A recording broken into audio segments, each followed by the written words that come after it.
How does my broken heart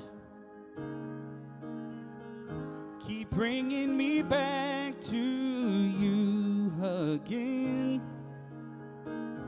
Sometimes I fall apart, but you're always there, just like a friend, just like a friend. There's no doubt about it, oh, I'm on my way home. I'm not yet where I'm going, but I'm a long way from where I was. I hear a choir of angels cheering me on. I'm not yet where I'm going, but I'm a long way from where I was.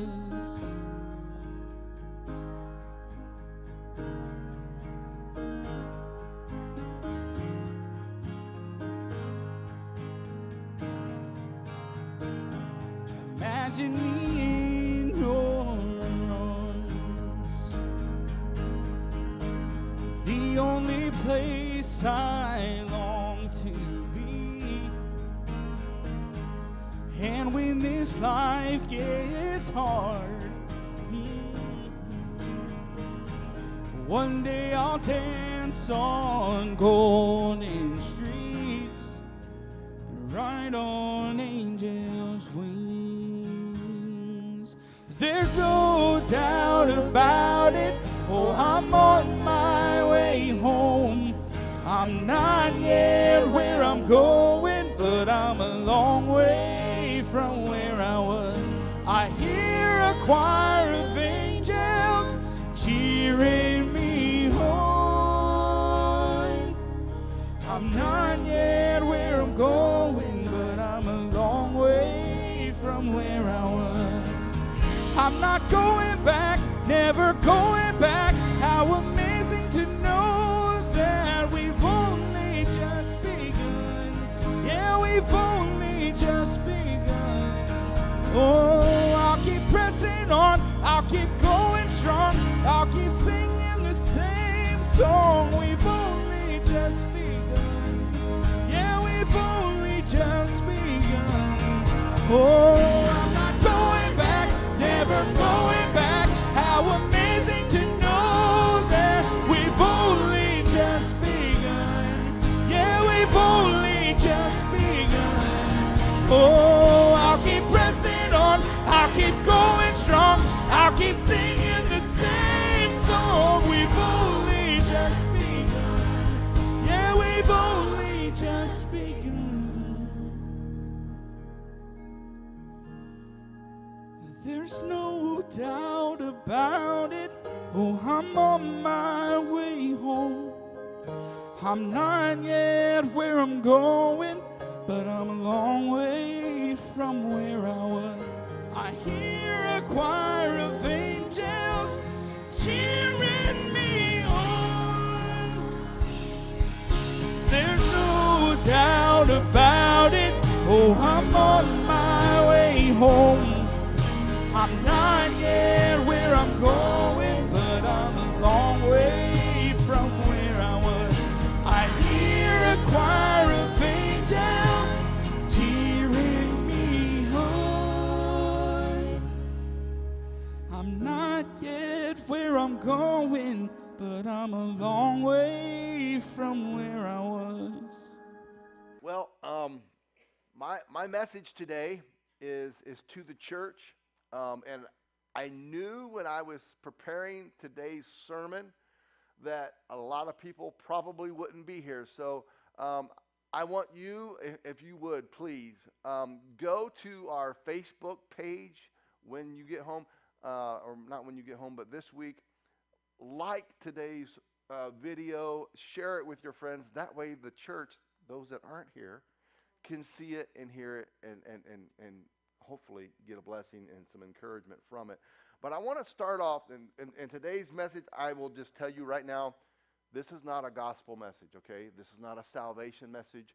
This is a very street level, ground level, just plain talk message, okay? I want to talk to us right where we're at. So I want to just kind of put that disclaimer out there from the very beginning. If you want to know where we stand on the gospel, I'll be happy to tell you. You can go to our website, what we believe about us. It's on there.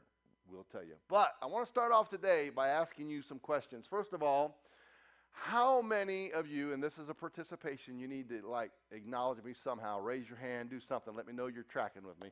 How many of you have attended more than one church regularly in your lifetime? You have attended, this is not the only church you've ever attended, okay? Okay, all right. How many of you have attended more than 3 churches regularly in your lifetime? Can I see that? All right. How about 5 or more? You have attended 5 or more churches in your life. Okay, we got a couple, still a couple. You're counting in your head, right? Okay, any 10 or more? All right, I was going to say, if we had any 10 or more, you are a church hopper. We need to talk to you about dedication. All right. So, as you are in that mindset of thinking of the churches you have attended, let me ask you some questions. Think about this just a minute, because this is going to be the basis, this is the outline, if you will, of the sermon today. What were some of your first impressions when you walked into those respective churches for the very first time? What were some of the sights, maybe some of the, odd as it is, some of the smells? Have you ever walked into church and it smells musty? And it smells like, ooh, they need to open a window. I mean, or, you know, you walk past one of the children's areas and you're like, whoo, take the diaper out of the trash can. It's been there and it is ripe. Or you notice maybe a stain on the carpet. You notice something, a light bulb that is just kind of flickering and just very distracting. What are some of the sights, sounds, smells, some of the things, your first impressions? And then I want you to think about, as a first-time guest, first time you've ever went into a specific church, maybe you're scoping it out, maybe you were just on vacation, you've never been there before, but you're just walking in.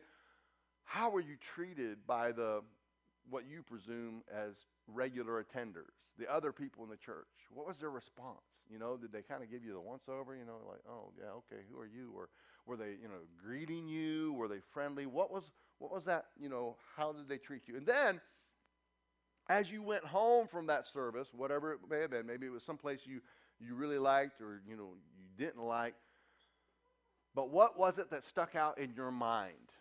What was your takeaway from that service? Was it, you know, man, their worship team was spot on, or wow, man, they need to mute that person's mic, or, you know, what was your takeaway? Or man, that preacher can really ramble on and say a whole lot without saying anything. Or, you know, what was your takeaway? What stuck out in your mind as you went home? And then here's the big thing. This is probably where we're really going to land today, and I'm going to just talk to us. I have some statistics I'm going to bring you, and I'm going to be bringing some things from a book that I'm going to invite you all to read. What were the main things about those churches that either made you want to return? You're like, man, I want to go back to that. I want to experience that again. Or you were like, whoo, no thank you. I am not going back there. And so that's what we're going to be talking about today in our series. We're in part 6 of our sermon series, Becoming Disciplers. And if you remember from the very beginning, this has all been around the Sermon on the Mount, Matthew chapter 5 through 7. Jesus' very famous sermon, probably one of his most famous deliveries of a sermon. We started talking about the Beatitudes. Remember, Jesus said, listen, this is what my disciples will be, the Beatitudes. You will have these attitudes. You will express these natures and attributes in your life. And then part 2, it was, you know, we kind of read between the lines.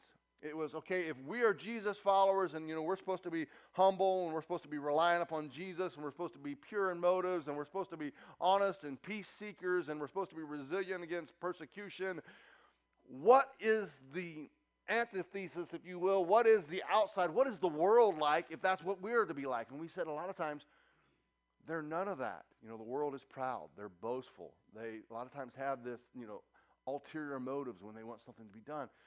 And we said, you know, as disciplers, people who are seeking to make other disciples and help them grow in their relationship with Christ, it's our job to reach out to them, because a lot of times these people are indifferent towards sin, the gospel.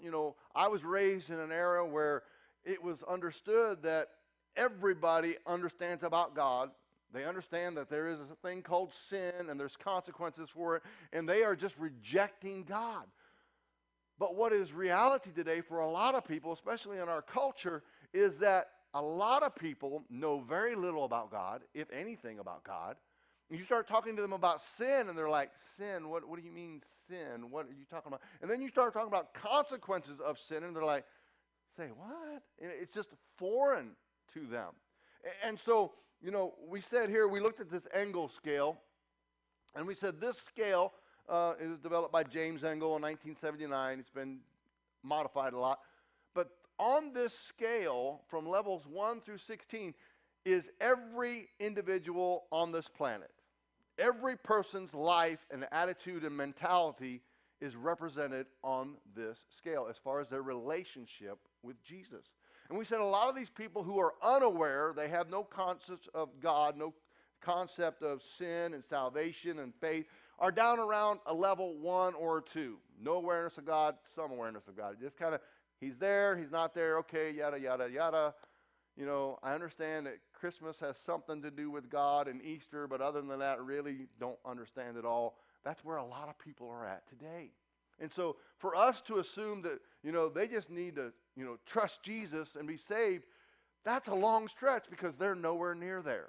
And so the mentality that I was raised with is, especially in Bible college was, you go up to someone's door and, hello, my name is Travis McKenzie. I'm from XYZ Church down the road. And sir, could I ask you a question today? And we've all heard this. If you were to die tonight, do you know where you'd be for eternity? Okay, and we said, you're assuming an awful lot when you ask somebody that question. You're assuming, first of all, they believe in God. You're assuming, number 2, that they believe in an eternity. Number 3, you're assuming that they believe in sin. And 4, you're assuming that they believe in the consequences of sin, which is a lot because a lot of people have no concept of that. And so it's really unfair for us to expect that from people. And so we said through all that we have to take people where they're at. We have to figure out where they're at. And our job as Jesus followers is to help them progress up the scale. And so when you see this long arrow ascending up the scale, it begins in level 3, because what happens in level 3? Hopefully, if somebody meets you, they have contact with a Christian, contact with a Jesus follower. And so our responsibility begins there.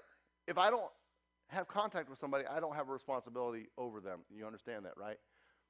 But if I do, then that's where my responsibility begins. And I need to help them progress on up through to where they can be confident in their faith. They can experience the life change of salvation, and they can know the basics of faith and begin sharing that with others. That is my responsibility. That is all of our responsibility, not just the pastors, all of us. And so we spent the last 3 weeks looking at level 3, contact with Christians. What should that experience look like? What should it be about? And remember there in Matthew 5, we looked at, Jesus said, you are the salt of the earth. You are the salt to the world. What's salt do? Salt preserves. Our lives as Jesus followers is to preserve the truth of the gospel. As we present our lives are on display for those around us. What else does salt do? Salt enhances flavor. I have often said with enough salt and butter, you can make gravel taste good. I mean, it just does it for me. I love the flavor that salt puts on. I love salt so much, sometimes I salt my salt. Okay? I love salt. Our lives as Jesus followers, when we interact with those, especially around those around level 1 and 2, should be in such a way that, man, they see there's something about them. I may not know what it is, and I can't put my finger on it, but there's something about their life that just, wow, that is something. I want to lean into this a little bit. And then what else does salt do? Salt makes you thirsty. If you ever had enough salt, it will make you thirsty.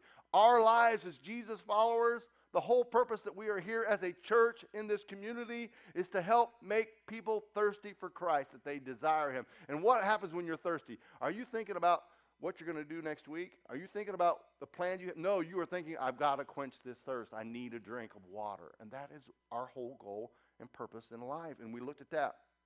Following week, Bryce Hill filled in for me. He took care of becoming light. Because in verses 14 through 16 of Matthew 5, Jesus said, you are the light of the world. It's your purpose to shine your light for Jesus. We've all heard that. This little light of mine. Light does three things as well. Light attracts. You're driving down the road and somebody flashes a light in your face. What do? You instantly turn to get your attention. That is our life. We are to draw attention to Jesus. Light gives guidance. It gives clarity. You walk into an unfamiliar room that's dark. What's the first thing you're doing? You're reaching for the light switch. You want to turn the light on so you can see what's going on and what you're about to encounter. Our lives as Jesus followers are to make the gospel very clear in people's lives, that they see him in us and give them guidance on how they can have a relationship with Jesus. And then, very easily, light causes growth. Without light, you have no growth, unless it's a fungus, okay, or mold. So mushrooms, whatever. I think those are funguses.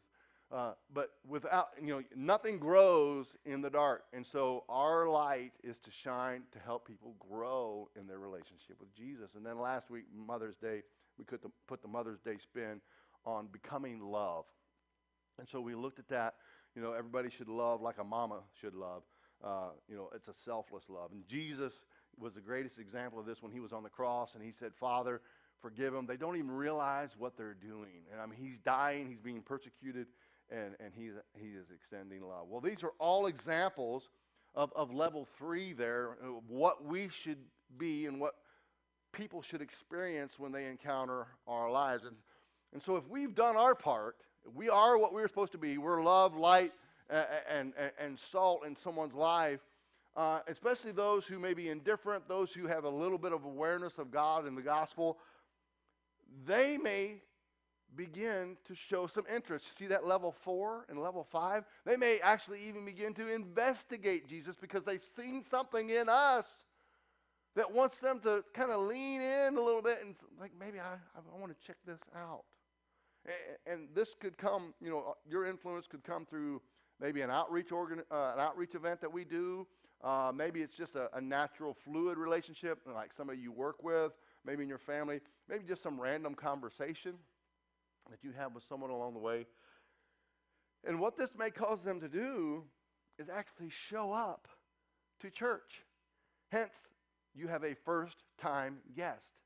They've encountered somebody or, heard or read something, and they just kind of, I want to check this out. I want to see what this is all about. And so this is where we're going to be at today. Because what did we say about them people who are indifferent?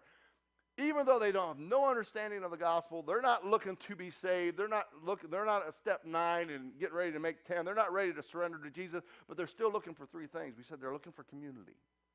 They want people to, of likeness. They want people they can relate to. They want some place to belong. They're also looking for a sense of purpose. They don't want, their life to be empty. Everybody wants a sense of purpose and significance in their life. And then that transcendence that they're looking for. I understand life's more than just me. What will I leave behind? What legacy will I leave? It's got to be bigger than this. And so that's what they're searching for. And those are areas we need to fulfill as a church. And so that's why today I've entitled the sermon, Becoming a Welcoming Church. Now, every church believes themselves to be, quote unquote, friendly. If you don't believe me, ask them. Ask somebody you work with, ask some of your friends that goes to another church, is your church friendly? I guarantee it, no one will say, oh no, it is not friendly. Well, our church, man, they are a bunch of grumps. They're a bunch of people who woke up on the wrong side of the bed. No, you will not find that. Everybody believes their church is friendly. But if you have ever been a first-time guest, and I think everybody here has been, if you've ever been here, you've been a first-time guest. But you have discovered they may be friendly towards regular attenders, because you'll walk in and you'll see people huddled up all over the place, communicating with each other, asking them about their week, asking them about what's going on. Oh, you look nice, yada, yada. They're yakking it up. But they're not necessarily openly friendly to you.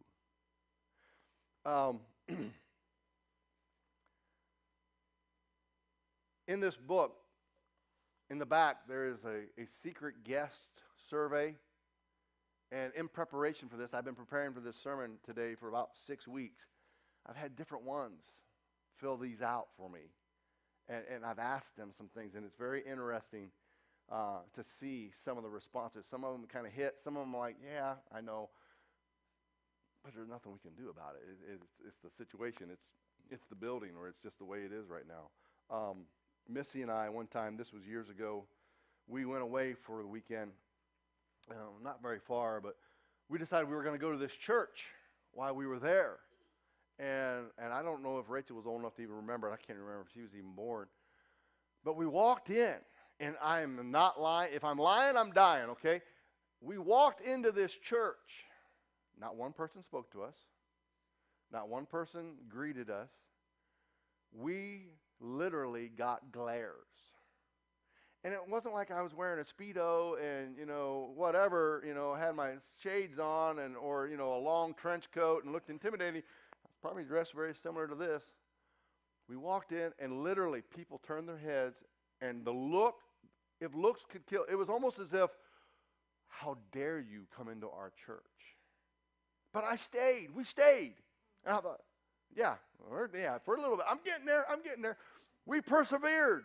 I understand, not everybody's outgoing, not everybody's friendly, not everybody's a hugger, they're going to run up to some stranger. Oh, you're going to. I appreciate that too. But anyhow, we stayed. We sat on the back row. And as the service began to progress, people were like looking back like, oh, you're still here. And I was just like, Missy's just like, let's go. And here I am. I'm pastor, and I'm a pastor myself. I'm just like, no, it'll be all right. And it just kept going and going and going. And I was just like, finally, I was just like, okay, let's go. We left. We left that church. And we drive by it very rarely, and we always comment about that experience as, wow, I'll never go back there ever again. Let me chase a rabbit here for you real quick. Imagine, okay, for a minute that we weren't a pastor and his family on a weekend getaway. They didn't know us from Adam, okay? They didn't know that we were just away and wanted to stop in, that we had no intentions of ever becoming a part of their church. They had no idea, none of that. They didn't know us at all. But imagine we had been a family who was recently hurt by a church, and we were just looking for a safe place to go and find some strength and encouragement. What would we have taken away from that? Imagine we were somebody, can you go back to the angle scale real quick? Imagine we were somebody who was at a level 4.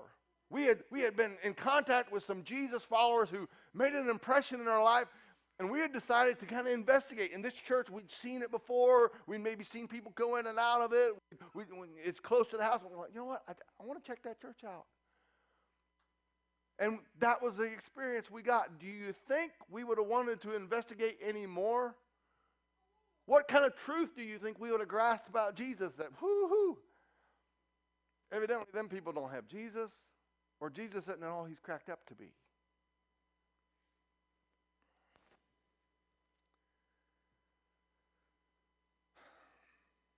I don't know that we would have wanted to investigate any further. I'll go back. Here's my point. My prayer is that no one ever, a bazillion times ever feels like that in Compassion Church. Obviously, we want people to feel welcome. We want them to return. I love it when first-time guests become second, third-time guests, fourth-time acquaintances, fifth-time, sixth-time friends. And hey, so glad you're here and you have become a part of us. Because not only do we want people to return, we want them to grow spiritually, and we want them to come along and help us and kind of lean into the mission of Compassion Church of helping others follow Christ and even make other disciples. Well, today in our text, we're going to look at one verse, and it's in Matthew chapter 7, if you want to be turning there. And you say, now wait a minute, Pastor, you skipped the entire 6th chapter of Jesus' Sermon on the Mount. Let me give you a summary of chapter 6 real quick. Jesus is teaching about us as we become salt, light, and love in the world and in our lives, of how that appears to God, how God accepts that, how God embraces that, how God sees us. The key verse of chapter 6, I'll tell you right now, it's verse 33, where Jesus says, seek the kingdom of God above all else. In other words, let God's authority reign in your life in relationship with God as you are salt, light, and love to the world. That's chapter 6 of Jesus' Sermon on the Mount. And Matthew 7, the summary here is Jesus is saying, okay, now that you are salt, light, and love in someone else's life, here's how it will affect those around you and how it should impact those lives as you are contacting those who are not Jesus followers. Now, this text is going to sound very familiar. I'm sure we've all read it in some form or another. It's been titled the Golden Rule. It's Matthew 7:12. Look at it here on the screen. Do to others whatever you would like them to do to you. This is the essence of all that is taught in the law and the prophets. Now, Jesus did not make this statement with how we treat and greet guests, the first-time guests, in mind, but it is very applicable in this. And you'll see it as we go through this. When he's talking about the essence of all that is taught in the law and the prophets, he's saying this is the basic message of the Old Testament. That's all he's saying.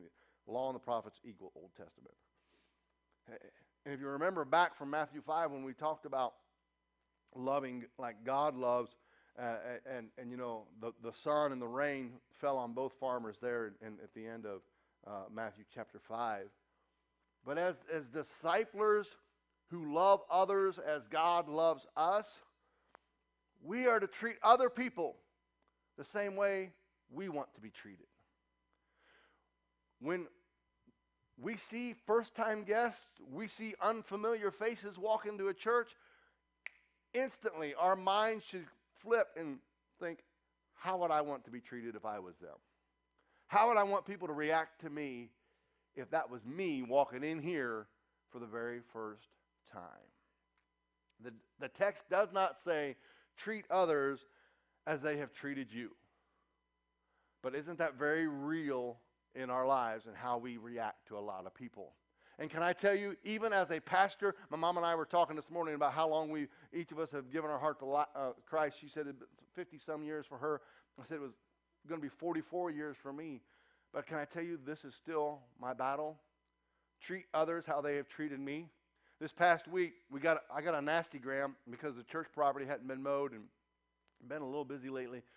So I was over there for 3 days mowing. And if you know where our property is, it sits right next to the Twin Oaks trailer park. Well, the people over there that sit next to that field, to be honest with you, they treat that field like it's their own backyard. And what I mean is, if they have grass clippings, if they have weeds, if they have sticks, if they have trash. We found a bowling ball in there one time. If they have something, it gets dumped into our field. Well, mowers don't do too well with bowling balls. Just putting that out there.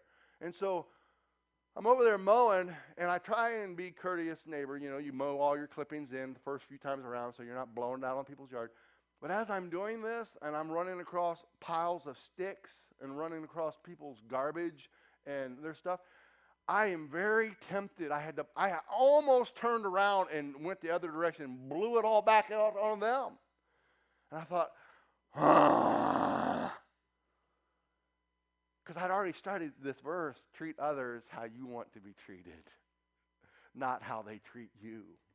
I'm just ranting right there. Sorry. But that's our battle. We want to treat people like we've been treated. You've been to a church before. You've been given the cold shoulder. Hey, you got to earn your dues. It's your turn to feel the cold shoulder. No. Treat others how you would like them. You want them. You desire that you would be treated if you were in their situation. As disciples, we've got to look at others, first-time guests especially, and treat them how we want to be treated. Now, Paul gets real simple in his instructions on this, and I think he even had first-time guests in mind in the church, people new to the church, because when he writes the church in Colossae, he says, in Rome, he says, always be eager to practice hospitality. This is what he tells the church regarding new people. And that word hospitality is very interesting. It literally means here a love for strangers. Loving strangers. But what are we taught? What do we teach our kids? Where did the teacher go? Allie, what do we teach our little kids about strangers? Don't talk to strangers.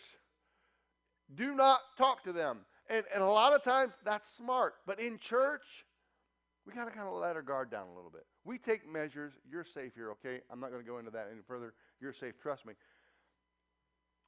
But how a lot of churches treat their guests and visitors, it's almost as if somebody walks in and everybody that does acknowledge them goes, stranger danger, right here. And the person's walking in and they're just like, oh, okay.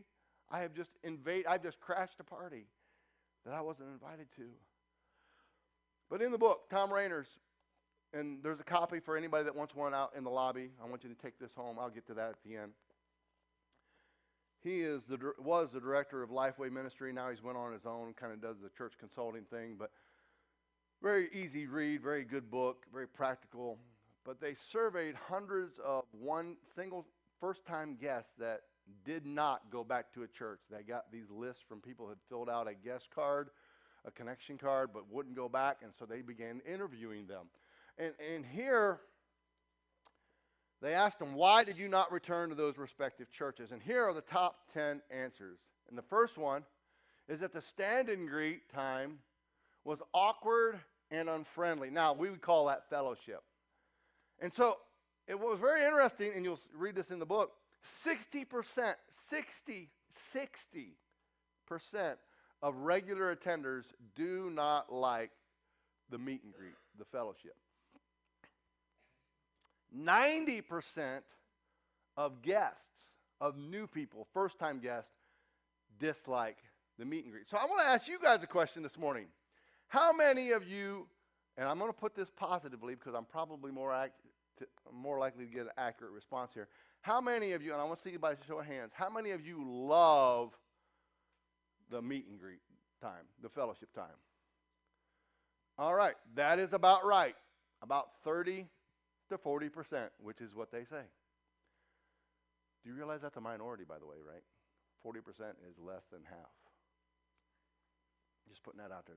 The meet and greet, awkward, unfriendly. Number two, the reason was the church members were unfriendly to guests. And I'm sure it's not intentional. Again, we're told to avoid strangers.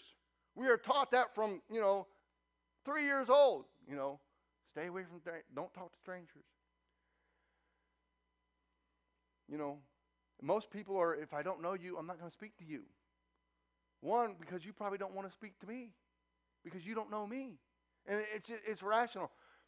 In one of the secret guest surveys, the individual put, during the stand and greet, I turned to stand and greet someone who I assumed was a regular visitor, and they turned their back to me and would not turn around and acknowledge me. I know who they were talking about. I know that person. I know it wasn't intentional.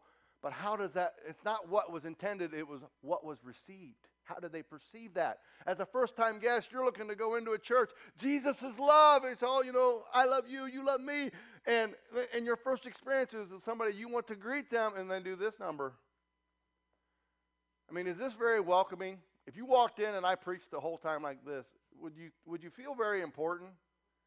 No. You're going to be like, what is up with that jerk? Who's he think he is? Church members were unfriendly. There's what he calls it in the book, holy huddles. We associate with people we like, people we have interest in. And if you're a first-time guest and you're walking in and people are in their little group and they're looking at you, and then they go back to their group, how does that make you feel? Think about this for a minute. Reason number 3, unsafe or unclean children's areas. Listen, times have changed. Parents pay close attention to how you treat their children. In my day growing up, a church could go down through any given neighborhood in America with a clipboard, knock on the door and say, hello, I am from XYZ church. You could make the name up if you wanted. They didn't care. We are having a children's bus ministry. We would like to come by and pick up your little boy, little girl, or whatever in a church bus on Sunday morning. Would that be something you would? Oh, yes.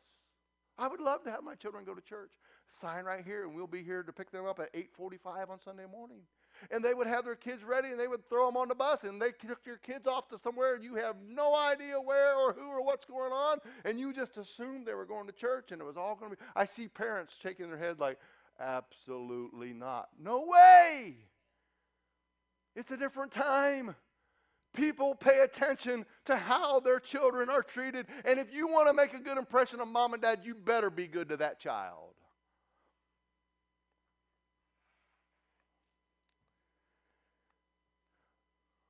Reason number 4, no central information center.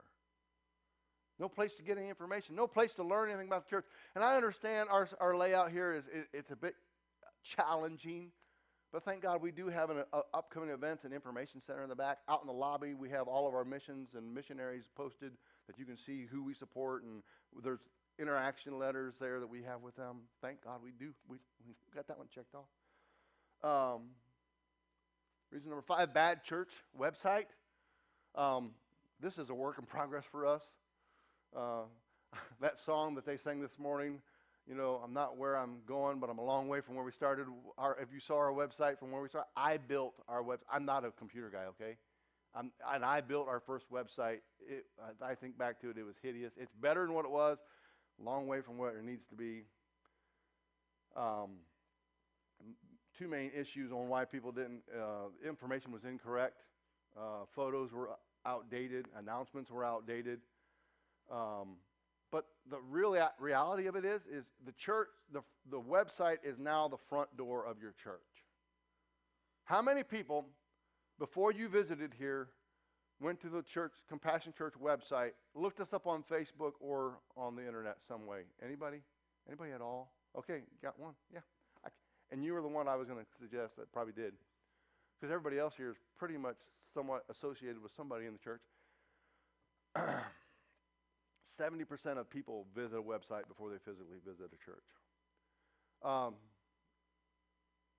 What is this? Reason 5, poor signage.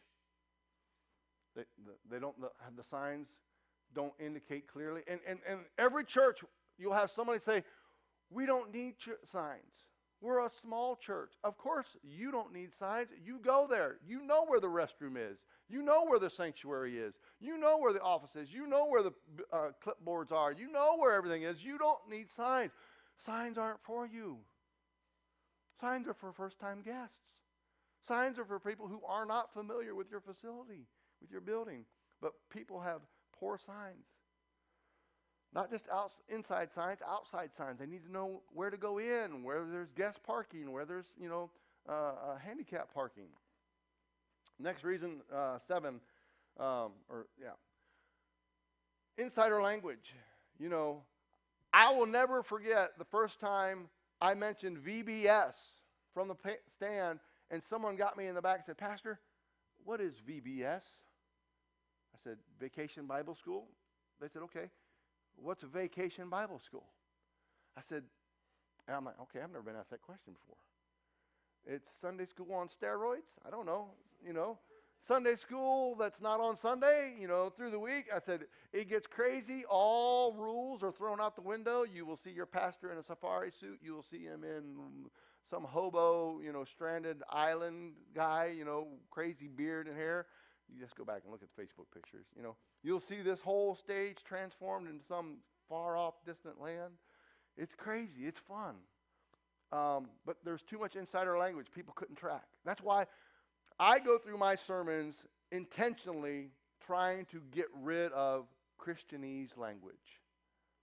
Because a lot of people today, those level 1 and 2s and 3s, have no idea what I'm talking about if I start talking about the eschatology, or I start using terms like propitiation or different terms, and I'm not going to go down that trail because I could go a long ways and you'd be like, what is he talking about? 8, boring or bad church services. I will say this in the facility audits that are in the back of this as well. They ask you basically to rate the service, and we actually ranked pretty good of the 4 people that I had do this. And I don't know if it was because I asked them to, but the preaching got actually the highest score. I'm just teasing. But, bad services, man, things, and we've had some bad ones. I mean, we've had some times where, Satan's in the sound system and nothing is working. It's just like, I want to pull my hair out. Thankfully, those have been few and in between. And then here is one, members, number 9, members telling guests they were in their seat. Anybody ever have that happen to you? I have. And here's the thing. I was candidating to be their associate pastor. It was our first or second Sunday there. They did not know. This person obviously missed the bulletin that we're having a new associate pastor come in to candidate. We didn't know where we were going. We just sat down, and we didn't even sit down in the front row. We sat down in the second row back on the right. And we were sitting there before service starts, and this person, I can see her face right now, and I know her name. I'm not going to tell you, though. You'd never know her anyhow, but someone may. Yeah, okay. I'm getting the shut up and move on from my wife. She literally walked up to us and said, "Excuse me, could you please move?" I'm like, "Oh, I'm sorry." She said, "Yes, this is where I sit." I thought, "Oh, okay then. Well, aren't that special?" Yeah, that happens. And then the main reason, or the number 10 reason, dirty facility. A dirty, cluttered church communicates one message to a guest. We weren't expecting you, and we really don't care whether you're here or not. Think about your own home. If you know somebody's coming, do you leave stuff strewn out all over the place and just let it, No, you clean up. If you know somebody's coming, especially if you know it's guests that have never been to your place before, nobody wants other people to think you live like a pig. You at least clean up.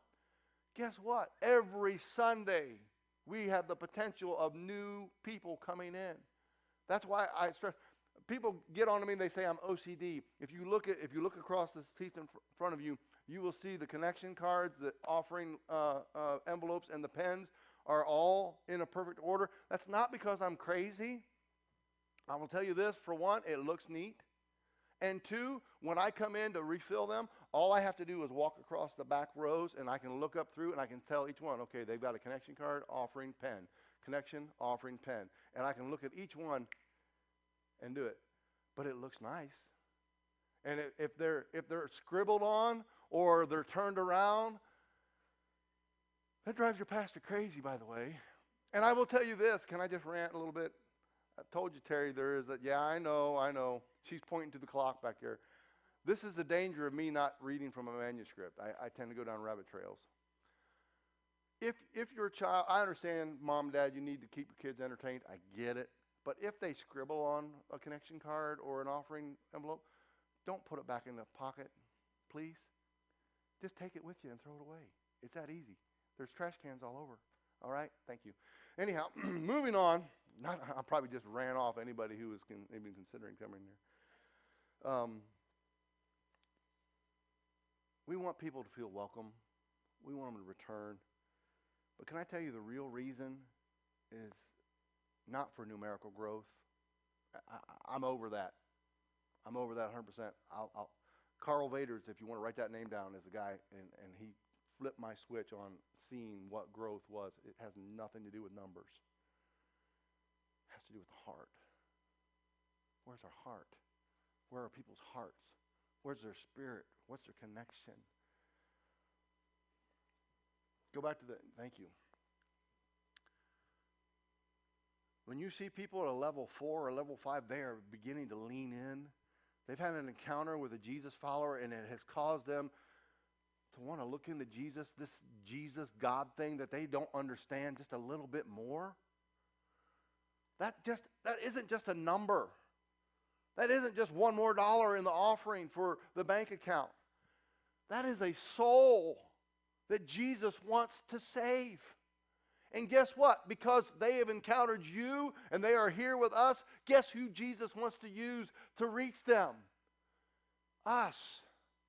He has chosen. Think about this responsibility. Think about this honor. He has entrusted us with that soul. He has trusted us with that life. He has had the confidence that we will do what He wants us to do. We will be salt. We will be light. We will be love. And we will reach that person and help them grow to where they will eventually make a decision to trust Christ, and they will grow in their faith.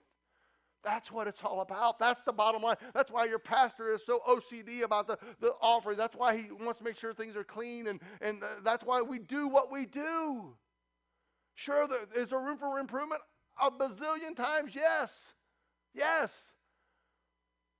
But that's why we do what we do. It's all so that we can reach that soul for Jesus. Because how we treat guests could have an eternal impact upon their souls.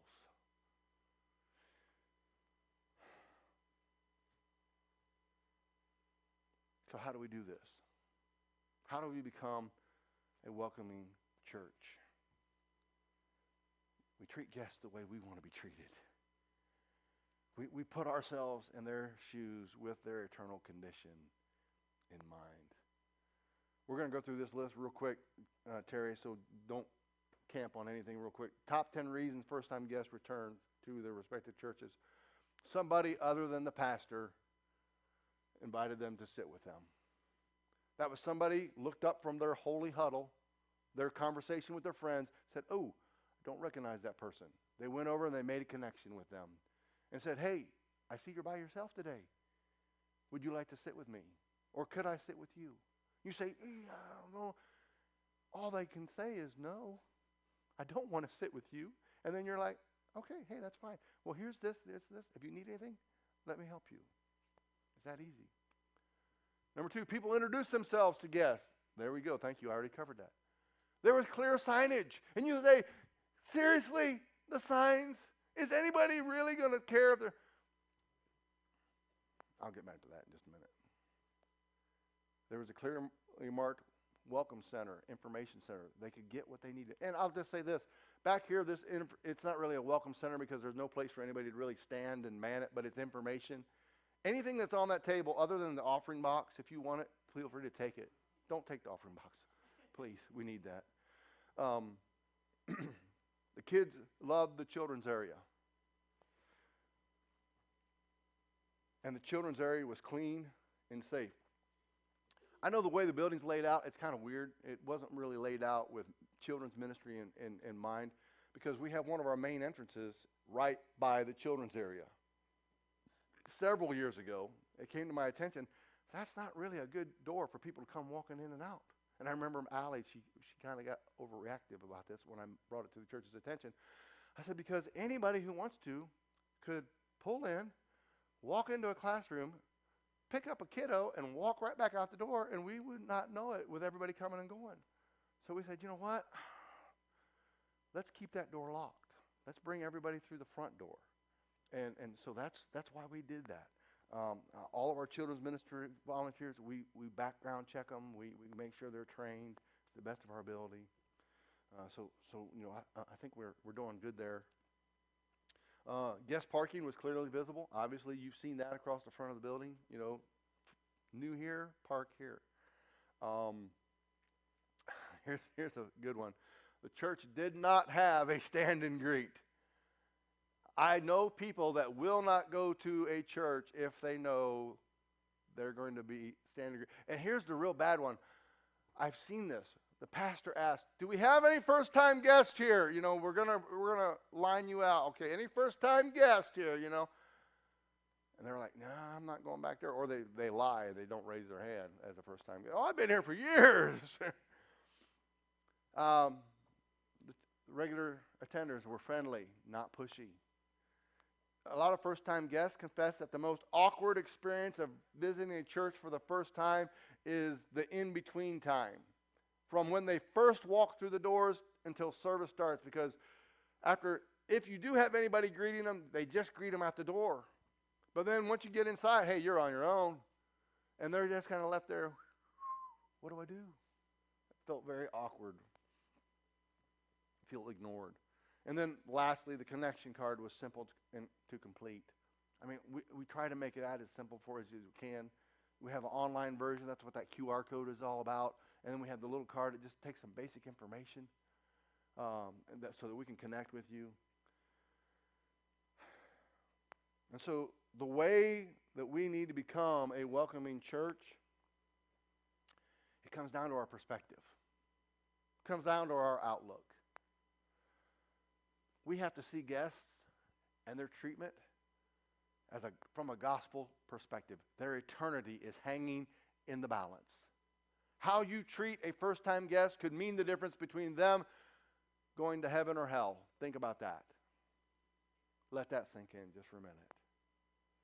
Now, the easy-to-read signs pointing to the restroom tell someone how to trust Jesus for salvation? Absolutely not. I'm not that naive. But if someone gets turned around in our building and they get embarrassed and then they leave, if they're at a level 4 or level 5, they're just investigating Jesus, do you think they're ever going to come back? Do you think they may even go to any church anywhere? What if they never hear the gospel again? You know, everything we do as a church has the potential of impacting someone eternity. That's why we have to treat others the way we want to be treated. And when Paul told the church in Colossae that everything you do it as if it were Jesus. Do as if what you were doing for Jesus. Not, you know, that's just like our children's ministry workers maintaining that check-in, maintaining that, you know, yeah, we know the kids that are here, but that Sunday that you think, it's just our kids, there's going to be a first-time guest, and they're going to say, wait a minute, you're not going to check in my kid? How do I know who you are, what you're going to do with my kid? Sometimes it's hard for us to see things from a different perspective and from a guest viewpoint. That's why we need fresh eyes. We need to look at things and see them, how they are. There is a copy of this book out in the lobby. I invite you to take it, read it. And if you would like to, in the back there is a church facility audit. I would like, if you would, to fill that out and bring that back. If there is things you would like for us to address, areas of concern, lovingly, just remember how you would like to be treated, lovingly, bring that to our attention, and we will try to address it. One of the audits said the sanctuary was dark. It was hard for them to read. I don't know if you noticed the last couple of weeks we added some lights in here.